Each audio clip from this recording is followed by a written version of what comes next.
হঠাৎ করে অন্য কিছু খেতে ইচ্ছা করলে এইভাবে একবার বাড়িতে ডিম পরোটা বানিয়ে খেতে পারো। ভীষণই ভালো লাগবে আর দুর্দান্ত স্বাদের একটা মজার রেসিপি, বাচ্চা থেকে বড় সকলেই পছন্দ করবে। রেসিপিটা বানানোর জন্য আমি এখানে একটা মাঝারি সাইজে এক বাটি ময়দা নিয়ে নিয়েছি, 1 চিমটে লবণ আর ময়নের জন্য দিয়ে দিয়েছি সাদা তেল। ময়নটাকে ভালো করে মিশিয়ে নিচ্ছি। এরপর অল্প অল্প জল দিয়ে ময়দাটাকে মেখে নিচ্ছি। যেভাবে লুচি পাওয়াটার জন্য ময়দা মাখা হয় সেভাবেই ময়দাটাকে মেখে নেব।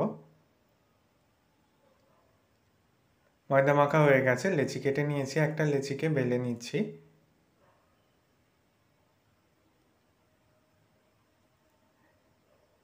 বেলা হয়ে গেছে, এবার একটা পাত্রের মধ্যে ডিম ফাটিয়ে নিলাম।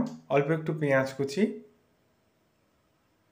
চিলি ফ্লেক্স, ধনেপাতা কুচি আর স্বাদ মতো লবণ দিয়ে ডিমটাকে ভালো করে ফেটিয়ে নিচ্ছি। আমি এখানে একটা ডিম ব্যবহার করেছি, যেহেতু দুটো পরোটা হবে। তোমরা পরোটা অনুযায়ী ডিমের পরিমাণটা কম বেশি দিতে পারো।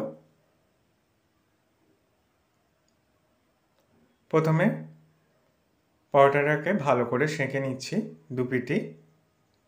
গ্যাসের ফ্লেম এই সময় একদম হাইতে দিয়ে পরোটাটাকে সেঁকে নিতে হবে।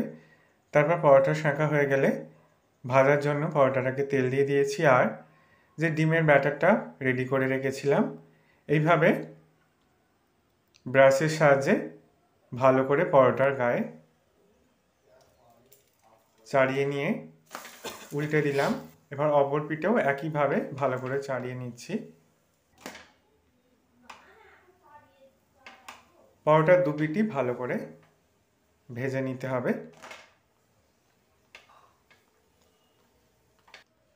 খুব কম সময়ে দারুণ স্বাদে এই পরোটা একবার বানিয়ে দেখতে পারো, ভীষণই ভালো লাগবে।